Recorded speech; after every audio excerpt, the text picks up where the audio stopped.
This is book 17 in the Serendipity series. Did we see this kind of longevity from J.K. Rowling? No, we didn't. So we're pretty deep in the, I'm gonna say, mythology of the Serendipity books. And this is a story of a horse. He is unfortunately named Nitter Pitter. It's best we don't say too much about that. Right out the gate, we're hit with some pretty intense world building. Beyond the horizon, farther than far, in the middle of the Crystal Sea, was a beautiful island called Serendipity. On the island, south of the hidden valleys, where the ranch is famously made, of Wing Song, and north of the magical land of Later, was a wonderful place called Morning Meadows. This is more world building than we have gotten from the others, and I would have liked to have learned a little bit more about the interspecies society that our friend Squeakers lived in.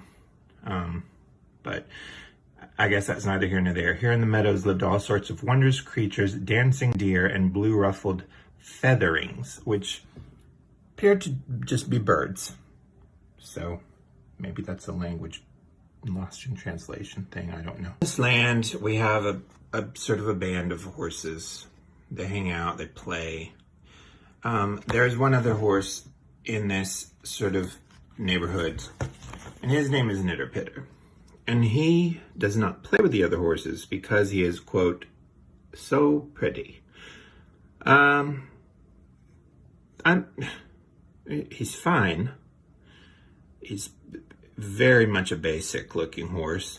I think that if we look back here, there are some, to me, more interesting aesthetic horses. And this one is very similar. I mean, what does Nitter Pitter have that this guy doesn't have? But somehow we don't go into that.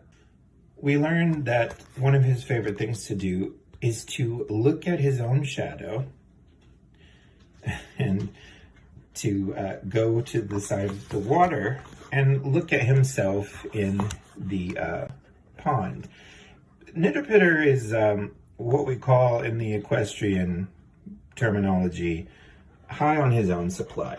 One day he's looking at himself in the water, his favorite thing, and I guess this is the child of what would be considered the ugly horses, knocks him into the pond. They're laughing at him. Wouldn't you? I mean, it's what we all dream of.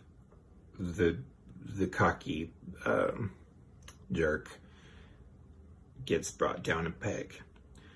Frankly, the story could end here. I mean, he's not a sympathetic character. I don't like him. He's gotten what he deserves, and that could be the moral. There could be a poem now. I'd be fine with it. Don't be a jerk about how much better looking you are than everyone else, or you might get knocked into a pond by your ugly friend's child.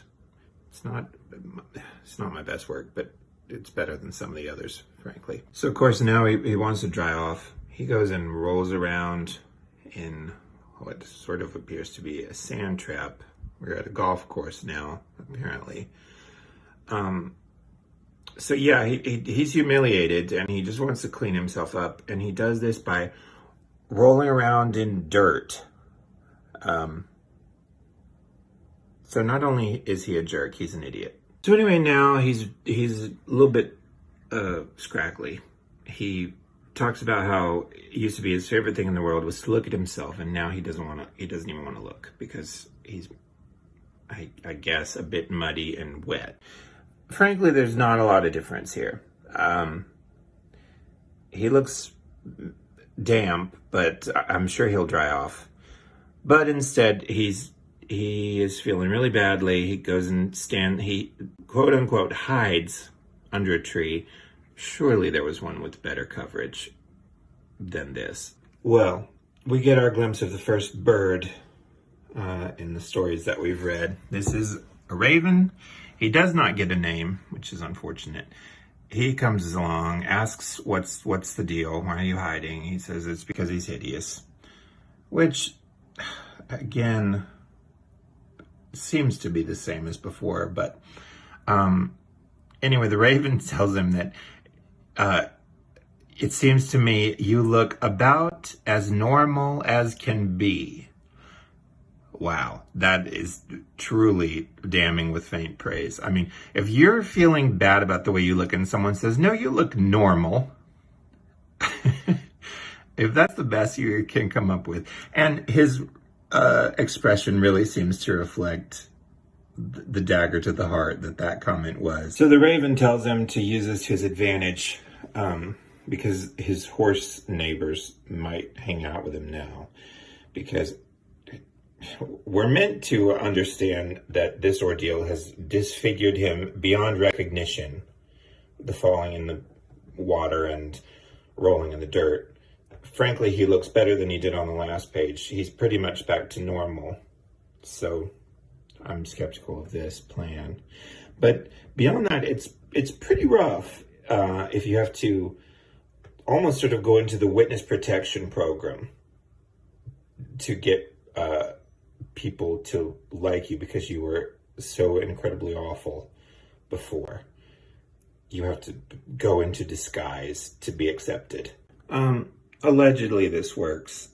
It's hard for me to believe this guy doesn't know this is Nitter Pitter, but maybe he's willing to give him another chance and play along with this ruse that he's not supposed to know who he is. Because look, that's clearly the same horse as before.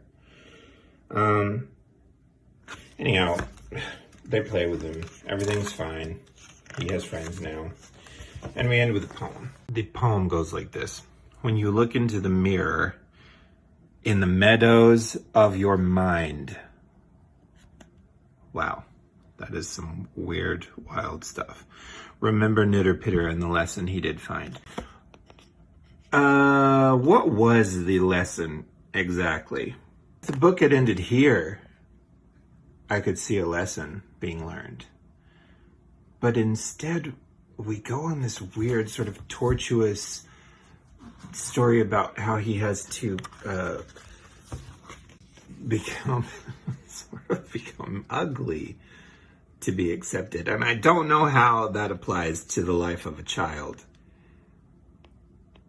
But it doesn't seem like it's going to lead to anything good. So anyway, this is not my favorite of the stories. I don't like Nitter Pitter. I don't think his redemption was earned. But you know, they can't all be Katundra.